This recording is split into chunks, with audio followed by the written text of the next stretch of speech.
From the bustling streets of Shenzhen to the international stage, Chinese electric vehicle EVs are redefining the way we think about cars. But how did China go from a handful of EVs to ruling the electric roadways?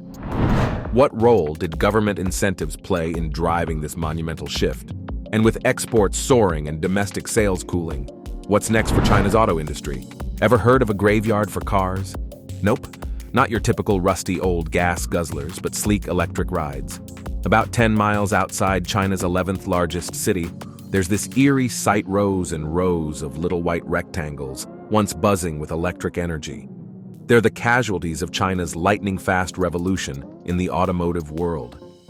Back in 2015, it strutted onto the scene with a range of just over 120 miles and a top speed that wouldn't exactly leave other cars in the dust.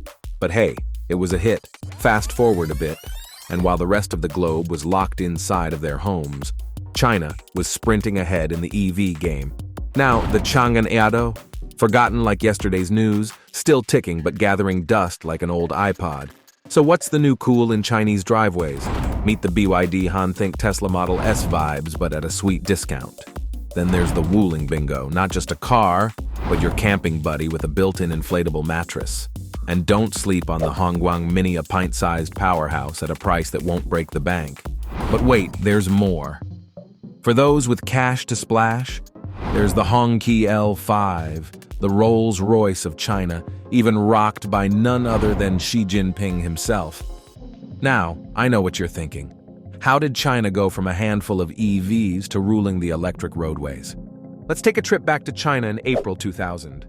The streets were filled with bikes zipping around, a fair share of scooters, and a sprinkle of buses here and there. But what's missing? Cars. Yep, just 4 million of them for a whopping 1.3 billion people. Can you believe that? It's like stepping back in time to the early 1900s in the United States. Fast forward to 2005 and whoa, hold on tight. Car ownership skyrocketed, more than tripling in just a few years. Suddenly, China's streets were packed with cars and along came an unexpected hitch and oil predicament. Here's the deal. China gobbles up about 13% of the world's oil, but only calls 1.5% of the globe home. Talk about a lopsided equation, right? Now, here's where it gets really interesting.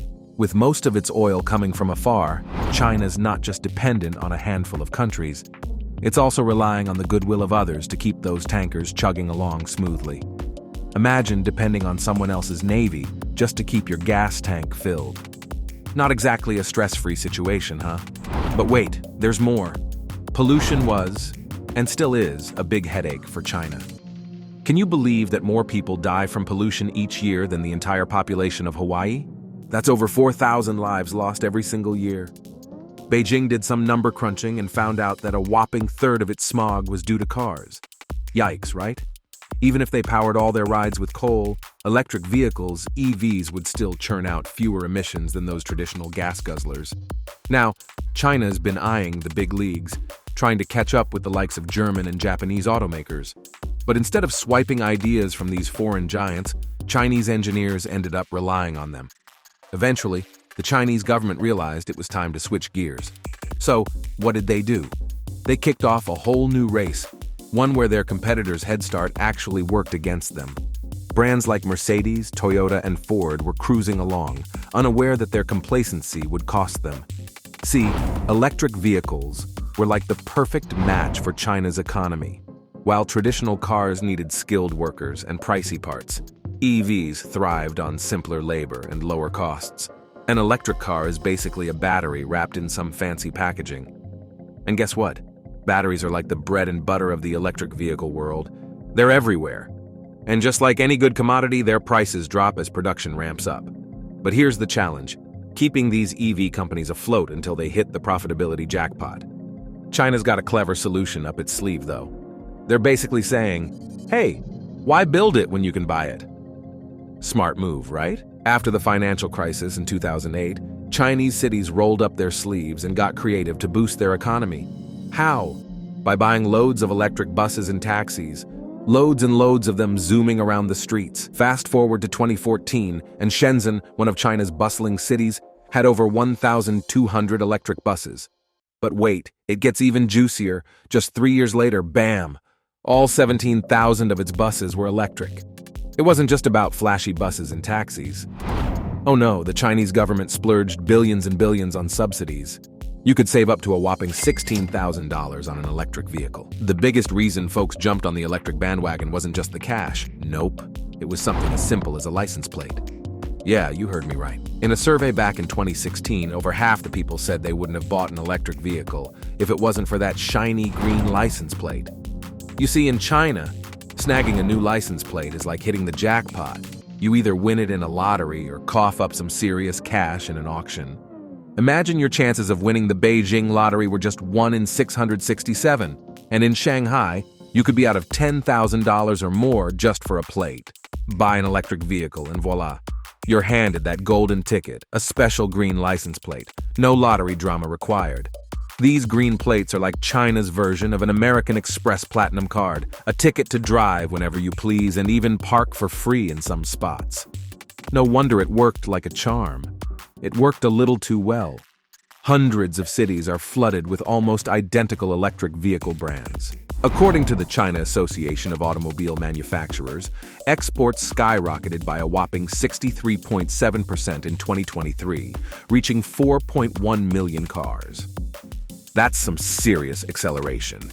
And get this, with numbers like that, China might just overtake Japan as the world's top car exporter. But it's not just about exports. Domestic sales got a boost too, up by 4.2%. Seems like Chinese automakers are on a mission. With their home market cooling down, they're putting the pedal to the metal overseas. Plus, they're diving headfirst into the electric vehicle scene, thanks to some serious government backing. It's like they're paving the way to an electrifying future. Even with all this export excitement, it's interesting to see that overall car sales within China took a bit of a detour, dropping from their peak a few years back. And talk about seizing an opportunity. With European and Japanese competitors easing off due to the Ukraine conflict, China's sales to Russia went through the roof. They shipped off a whopping 840,000 vehicles in just 11 months, including everything from cars to trucks and buses. Looks like China's auto industry is shifting into high gear, and there's no slowing down now. BYD is leading the pack with some serious price-cutting maneuvers. According to industry data, EV sales hit the brakes a bit in the first couple of months this year. But hey, they're still on the rise, up by 18.2% compared to 20.8% growth in 2023. Seems like BYD is really going all in on slashing prices. They've dropped prices across a bunch of models like their UN Plus crossover by nearly 12%, and even their entry-level Seagull got a 5% discount. But BYD isn't the only player in this game. A whole bunch of other automakers are joining the price war, like Geely Auto, GAC Aion, Leapmotor, and XPeng. Interestingly, despite BYD's dominance in the EV world, their market share took a bit of a dip in February. And get this, BYD is spreading its wings internationally too. They've been exporting more cars than ever before, with February hitting a record high. It's like they're taking their show on the road and making waves all over the globe. Seems like exports are becoming a lifeline for car makers dealing with sluggish domestic demand. With new EV models hitting the market left and right, it's like they're opening up new avenues for growth, especially in places like Australia, where the EV scene is really heating up. China's electric vehicle revolution has propelled its auto industry to new heights, despite a slowdown in domestic sales. From forgotten models like the Chang'an Eado to innovative rides like the BYD Han and Wuling Bingo, China's EV market is booming. Government support, including subsidies and green license plate incentives, has fueled this growth. Now, with a surge in exports and international expansion, Chinese automakers are driving towards a bright, electrified future. How do you think China's approach to electric vehicle adoption compares to that of other countries? Be sure to share your thoughts in the comments section below, and don't forget to like, share, and subscribe. That's all for today. See you guys in the next one. Singing off.